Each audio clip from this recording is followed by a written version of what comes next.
Hey, everybody. Thank you for joining me for another episode of Get Ready. Very pleased today to bring you a relatively new friend of mine, but someone who does some really cool stuff. We did an Instagram live recently that was pretty awesome with some powerful deep breathing and some tapping.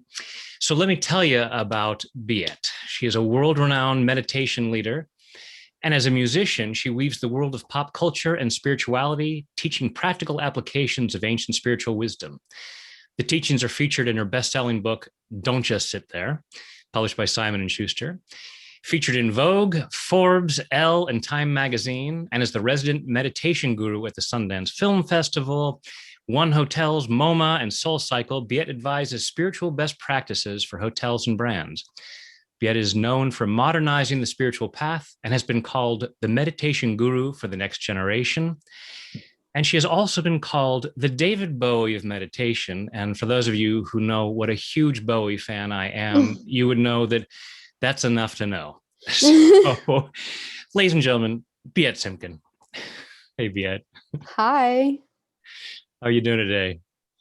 I'm really good. I'm staring at the ocean and just did some hot yoga, so I can't complain. And it never does much good anyway. So, No. Complaining, you mean? yeah, Or, yeah. complaining. Hot Doesn't yoga and really. staring at the ocean do a world of good. I thought that was funny. I thought you were being sarcastic about hot yoga and looking at the ocean. Like that No, never does anyone any good. no. I always enjoy, I haven't done a lot of hot yoga, but I start my day with a little bit of yoga and definitely love every opportunity I have to stare at the ocean. Mm. So, so we were talking before about wholeness and living one's best life and living in flow, Yeah. and been listening to a lot of Stephen Kotler's work about that and really trying to get that optimal level. So why don't you Mm. tell us a little bit about how you see that and what really helps people experience that? Yeah, it's interesting because you just, talked about my bio and I'm known as a spiritual teacher and as a meditation guru. Like I'm introduced like that at in front of podiums and stuff. And so I just want to speak about that being the first key, which is that grew up in a generation where gurus were really claiming to be enlightened and saying that they had found enlightenment. And if you just followed what they were saying, then like you could have it too. But what was enlightenment and the definition of enlightenment was like basically perfection. Like they were no longer bothered by anything and they were no longer flawed and subsequently weren't sleeping with their disciples and like weren't drinking alcohol and weren't lord knows what else, but they weren't doing any of those things because they were enlightened. Okay, so and I feel like I just I feel like I got kind of duped. And so, like, as I got older and on my own quest for enlightenment, I had to kind of reckon with that even though my teachers were real masters, no doubt, they were real masters, including my father. My father was this awakened shaman who cured himself of tuberculosis in the woods of Russia. I grew up with him. I lived in the same house with him. And I can attest to that. He was like Eckhart Tolle. Like I just walked into the kitchen. I would say things like, "Oh, like, are you having some eggs?" And he'd be like, "But what is an egg really?" Like he was literally Mr. Miyagi, but he was human and he had human traits. And because these people were so busy, like hypnotizing and everyone into believing that they were perfect, there was a disconnect where it was like, what is perfection and what is enlightenment? And I found that actually you can be enlightened without being perfect. There can be a place where you're enlightened and not perfect. Thank God this was really good news for me because I was Thank really goodness. looking for enlightenment and I was like, but then why am I still eating cupcakes? Like what's going on here, you know? So just to answer your question, sorry, like to pedal back, you said like Yeah. what do we do to get into this flow state? And to me, it's been like letting go of perfectionism, letting go of trying to be good all the time, trying to look good all the time. Because like everything that comes out of me, like in terms of the decisions that I make, the kindness that I'm able to muster, the production that I'm able to, the books that I'm able to write, the poetry, the music, like that stuff sometimes that's not what's happening. Sometimes I'm just arguing with my husband, or sometimes I'm like yelling at my toddler. That's also happening in my life. It may be short lived, but it still happens. And if I was to make that have a lot of meaning, what happens is that I would spiral out with that. So it would be Right. like, the meaning of me arguing with my husband means that I actually don't know how to have relationships, and no one knows how to have relationships, and the world is just a doomed place, and we're probably not even going to make it as a couple, and blah, blah, blah, blah, blah. And then, like, next thing I know, I'll have to turn to something to buffer that, like, meaning that I just gave all that. Or like, why did you just yell at your toddler? Well, that means that you're a bad mom, and she's probably going to end up like as a juvenile delinquent, and like there years of therapy, and it'll be all your fault. And it's like, none of this matters. If I could just go moment to moment to moment, then I can find bliss in the moment. And to me, the flow state idea is also quite alluring and addictive. And I found that when I was going into flow states, I became very identified with flow states. I was like, "Ooh, I'm in a flow state." And it could last like a week or a month or whatever. And then I would go into whatever the opposite of flow state is. Like, everything's going wrong. I'm not getting what I want. Nobody's returning my emails on time. Like, I feel really alone. I feel kind of lonely. No one seems to be like connected. And that's the opposite of flow state to me. I don't, like, you go to a coffee shop, you don't serendipitously bump into anyone that you should. Like, it's not serendipitous, it's just all wrong. So I became very addicted to flow state because I thought that meant that I was like on God's path, or I was like doing the right thing, and I was being rewarded with flow state. And what I realized is that, like, no, both states are very, very important. And if I stop making flow state so important, and I start just being of service to every single moment, regardless of whether it's a flow state moment where I'm really elated and grateful, or a shit depression moment where I'm like, I can't believe I have to make it through this day. If I can show up to both of those moments the same way, sort of like the Kipling poem, If, right? Where he says, the person who shows up to both like loss and greatness, like just the same way, that is what it means to be really a man. Yeah. Yeah. Absolutely. Getting out of that all or nothing belief that either I'm enlightened 24/7, 365, or Yeah. I'm crap. And I'm a complete fraud. Yeah. And it's funny. Mm. My wife and I were just at Disneyland over the last few days, and we were Aw. talking about traveling again and going back and doing workshops. And she said, the problem sometimes with our traveling when you're doing workshops is that you then are thinking you have to be on everywhere. And if we go Mm. out to a restaurant, you can't have a glass of wine or a beer because you want people to think that you're evolved to be on those things. Oh, And wow. it's like, Hmm. really, I do that? That's funny. And so it's like, yeah, it's being human. And that's what we then bring to the work. Yeah. And Mm. and creating this impossible bar for us to reach, then for all of us, whatever field we're in, whatever our expertise is, whatever our gifts or talents are, this idea that we have to be perfect all the time or we're crap, then how do we be of service to the world? No, we, and I think we can. The truth is that many flawed men and women before us have been able to be of Yeah. service, even when they're full of crap, you know. Right. And the thing, that's the good thing about service, is that it gets you out of self. Yeah. But I have found that, like, that in and of itself is not enough, because I actually I want to be able to return to self and return to choice, like the choice of choosing this moment without having to leave myself and go be of service to do so. Like, if I Right. can't figure it out without that vehicle, then, I would like to be able to choose what I call God. I'm not religious, but like, I want to choose that thing. And that thing to me is this middle path. It Yeah. isn't like this great, like, Biet is so hot and she's got this great body and she's also really talented and she's so nice. Like, that's there, but I find that that's too far to one side. And Right. then there's the other side, which is, well, she has cellulite and she's kind of like short, and she's like, she's not even like a billionaire, and she's like, there's all this stuff Right. Right. on Right. this side.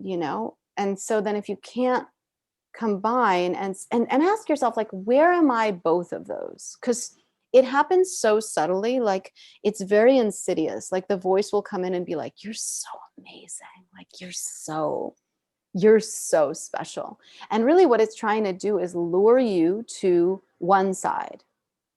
And the problem with one side is that it always has another side. Right. So it could be a matter of hours or days or weeks, but eventually you will come crashing down from how amazing you are.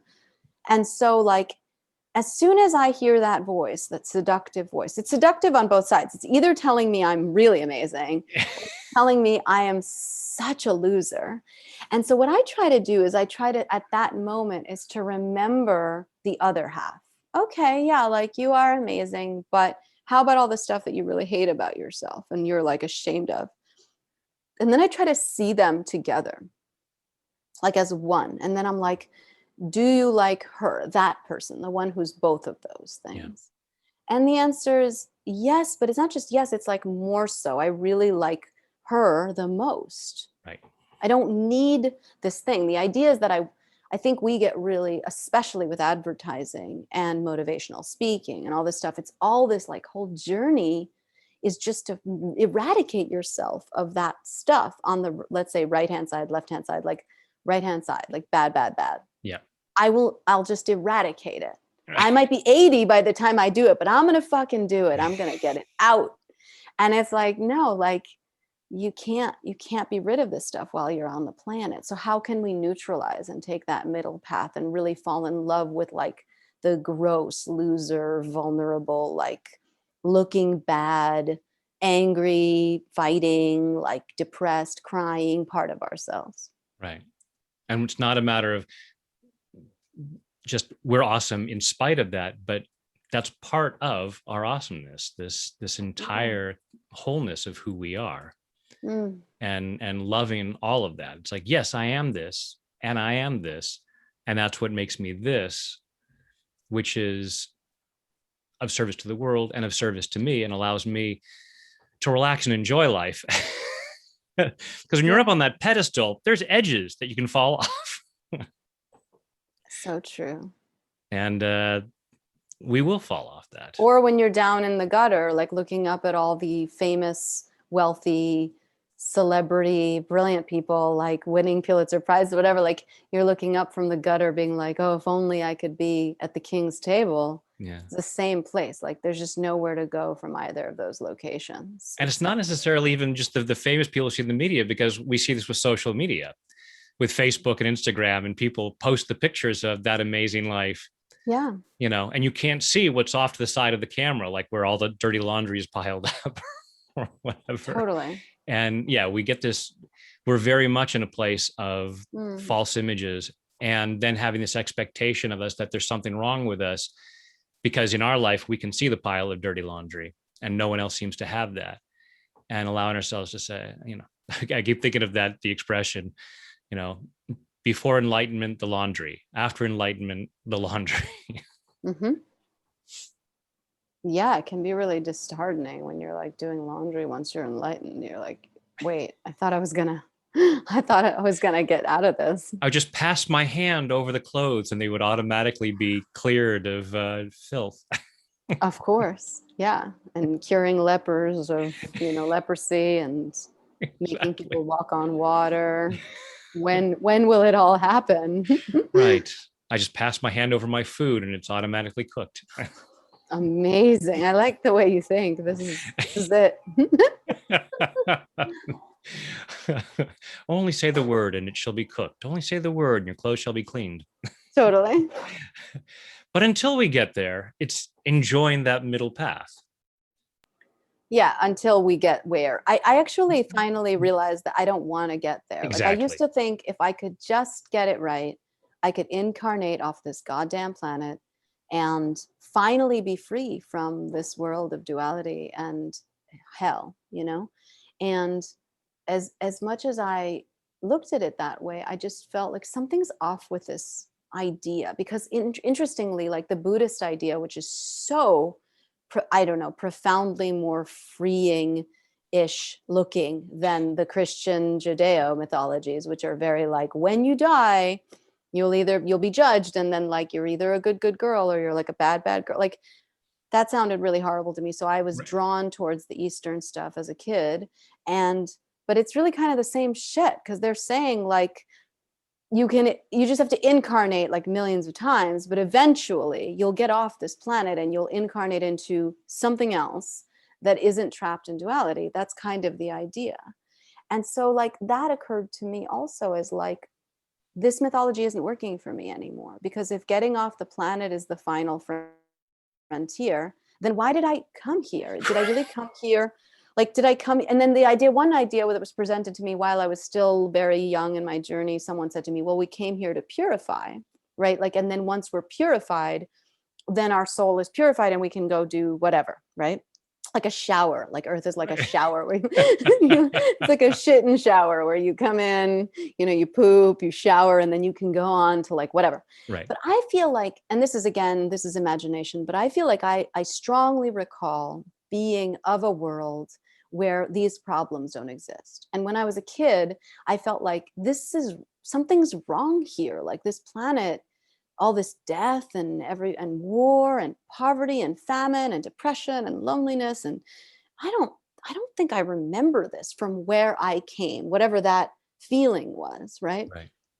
Now, and then so I thought, why would I come here then if I had already known such bliss, such ambrosia, a planet where everyone's kind of tripping on MDMA 24 hours a day, and we have sex with our minds, and we like procreate with telepathically, and like there's no childbirth, there's no death, there's no peeing, there's no pooping. It's just like this big astral like orgasm, right? And I was convinced that I could remember such a state.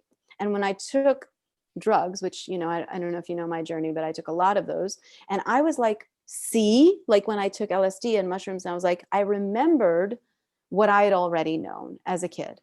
The only thing that's really shifted for me in terms of that whole dichotomy is that I believed that one day I could return to that if I just did this right.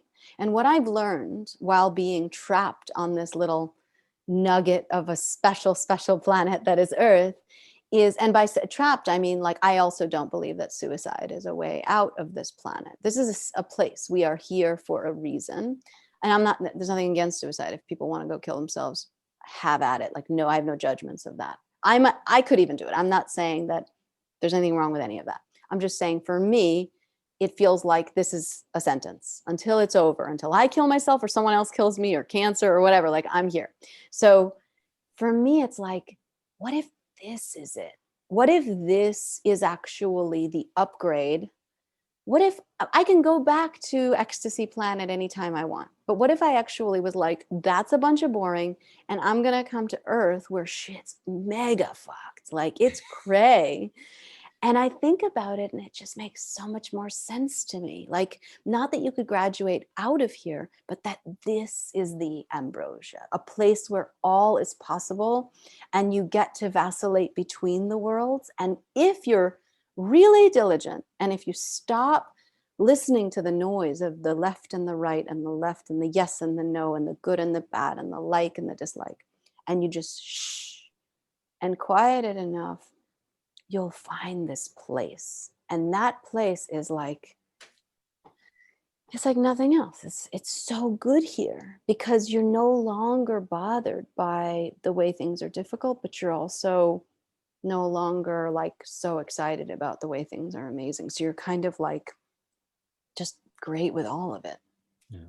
And just allows you to really be present. It's not a matter of, all right, I'm just trying to get through this to get to something else. It's like, Right. no, this is the moment. This is the moment. What can I do with this? Yeah. What would be an awesome way to experience this and to express it? And I might not, probably won't do it perfectly. And Yeah. there's divine perfection to that.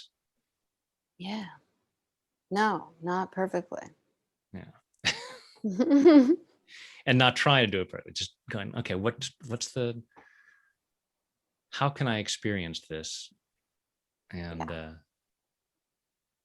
very cool. It gives us a whole lot more freedom. Yeah, it's more relaxing. And I find that that's really where, like, if I had a choice of where I want to live, it's there. Yeah. Yeah. It saves us from having to be so uptight about getting it right because someone's keeping score. Yeah. Kind of like, no, it doesn't look perfect. Like, I mean, Abraham Lincoln was known to have said that a man is only as happy as he sets out to be. Yeah. But he was known as a, manic depressive. He spent his life with deep, deep manic depression or depression. He was a very, very depressed person. If you read his biography, he had like really dark, dark spells. And so I'm sorry, like if you're that depressed, but you can still win, like fight for 17 elections and finally win one and then like cause the civil rights, like it's just. Well, I so you're looking at my mouse pad is Starry Night by Van Gogh. I'm a huge Van Gogh fan as well, and Mm, somebody else who struggled with deep depression and all kinds right. of things, and yet created some of the most beautiful things this world has to experience. Yeah, that's so true. And it gives us permission to let go of this idea of there's one perfect way, and I'm not of value if I'm not that god on a pedestal who does everything perfectly. Totally. And it's in that embracing the wholeness that allows us Mm, to, I think, to really experience the best of ourselves and share that yeah. by giving ourselves the freedom to acknowledge and even appreciate those parts that are not quite so Facebook ready. Totally. Yeah. And I find sharing that stuff really helps too. Like when we actually share those parts, not to a point where, like, I think some people put it too far up on a pedestal, the shame and cringeworthy parts. Yeah. Sorry, there's some sounds happening. It's like,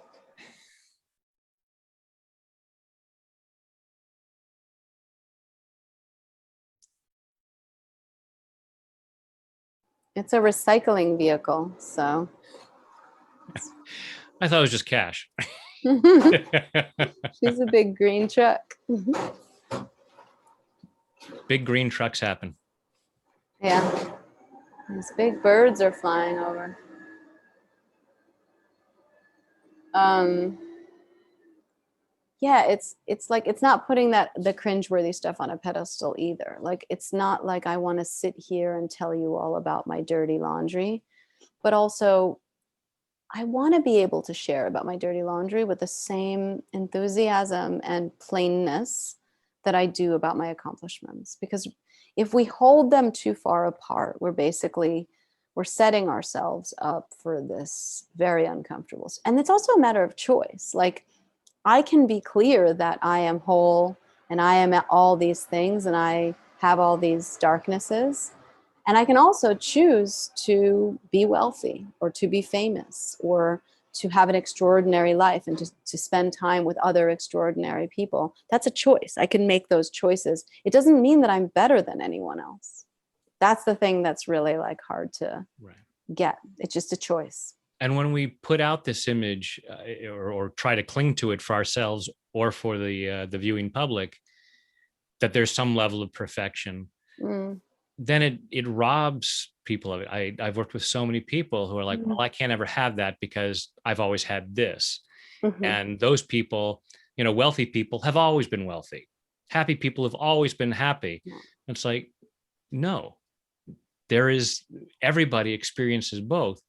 But if you're experiencing more of that, you can take heart and know that you can experience this as well, Mm, because the people you think are experiencing this all the time are also experiencing this and have experienced this, and mhm. that we are all equally deserving and have that choice. So that's I love how you put that, of having that Mm. choice, because it's an invitation to others. It's finding that freedom to make that choice, but also recognizing, oh well, if it's a choice for Biet, then it might be a choice for me too. It's heartbreaking though, you have to remember. And for anyone who's watching this, like I grew up in the ghetto. My apartment was filled with roaches. We had no money. Everyone in my family died while I was growing up. It was horrible. And when I think about the fact that I was able to get out of that situation, my life doesn't look like that today.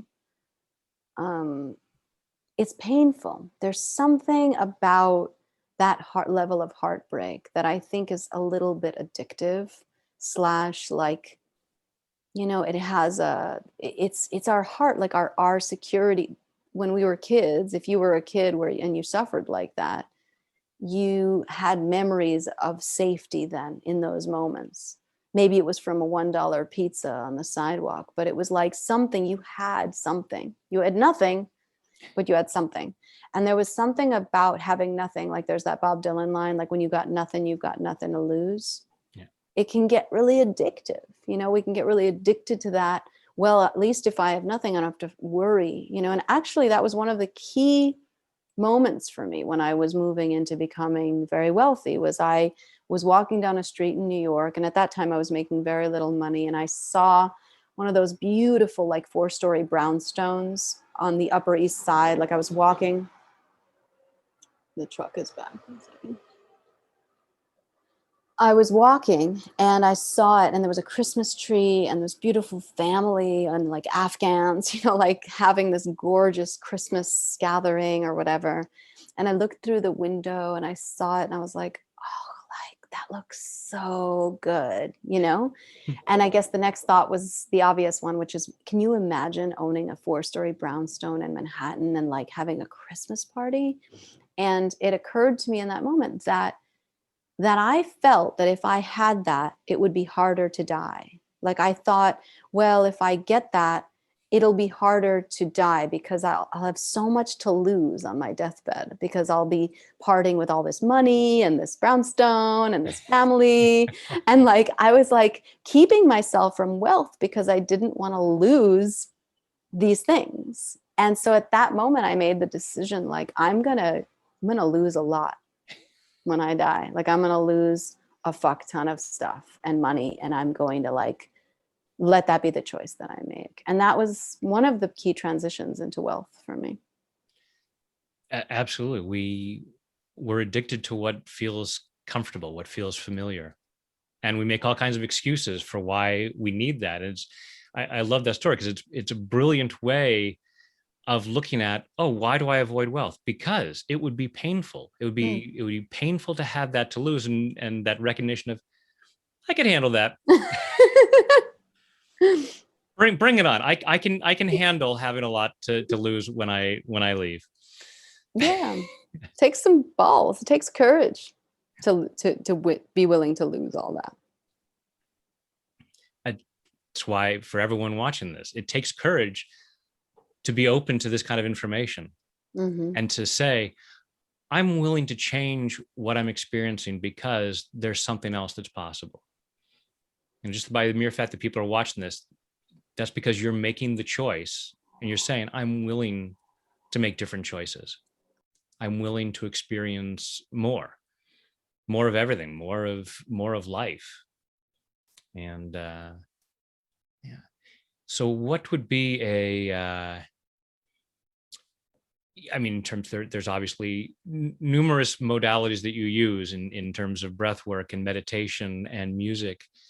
So for the audience watching, what would be like a step that you would encourage someone right now in terms of how they might experience more wholeness, about how they might allow themselves the freedom to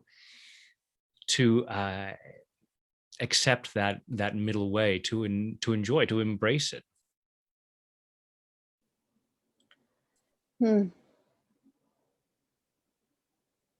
I think you have to like first see what the good side is doing to you, right? Because I think we all recognize the bad side.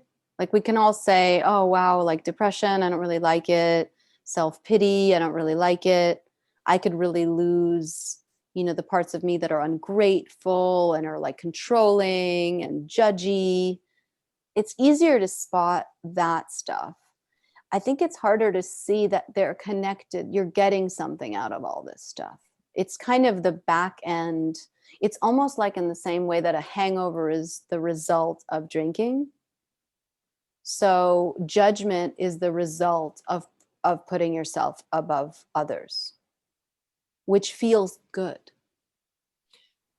right? So it has a weird rush to it. yeah, so like you may not realize that you're really judgy of everyone. You may know that you're really judgy, but you don't get that the reason you're so judgy is because it makes you feel better about yourself. So if you could just say to yourself, could I feel better about myself without putting other people down? Right? Or like, what am I getting out of putting others above me? Certain people. Like I'm sure all of us have that 1% of people where we're like, those people, they're better than me. Right? So if they're better than you, then what is that doing for you? And for me, like when I looked at, okay, why do I still have this 1% of people that are better than me, which by the way, today I do not have. But there was a time where I was like certain that there was a 1% and I knew who they were. And I was like, okay, I'm gonna come and get you. You know what I mean? My dream was like, oh, if I could just, have dinner with so and so, right? So because they were above me, right? So what is that doing for me? What it's doing for me is that it's keeping me out of essence.